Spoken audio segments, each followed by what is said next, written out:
Goeiemôre, Dr. Matt wat praat. Ja, dis daai tyd van die jaar.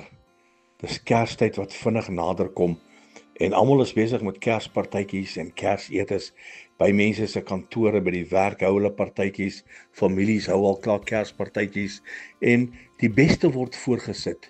Die silwerware word uitgehaal en oral word die mooiste tafels gedek. Jy sien wat ons gaan nou aansit. Ons gaan Kersete hou. Nog nie eers Kersfees nie, maar nie almal is altyd bymekaar op die dag van Kersfees nie. Daarom word dit voor die tyd gehou, maar die beste word uitgesit. En as ek nou sit en ek dink nou aan hierdie goeders, dan besef ek as ons in die hemel gaan kom, die plek wat Jesus vir ons voorberei het, daai eerste 1000 jaar gaan feesvieringe wees.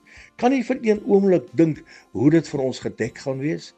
Kan jy vir een oomblik dink hierdie feesmaal wat ons gaan hê, waar ons gaan aansit saam met die koning van alle konings vir 1000 jaar, die eerste 1000 jaar gaan net feesvieringe wees. Ek kan nie wag nie. Dis iets wat ek in my lewe nie sal wil misloop nie, maar verseker sal ek wil deel wees van hierdie feesmaal. Ons het altyd 'n ou koortjie gesing, daar gaan 'n gloriefees in die hemel wees met Jesus teenwoordig. Dit gaan 'n wonderlike tyd wees. En ek wil die aanmoedig, moet nie hierdie gloriefees misloop nie. Moenie hierdie feesmaal enigsins misloop nie, maar wees verseker, jy's geplant in Jesus en jy's ingeënt in die ware wynstok. Herlewingsgroete.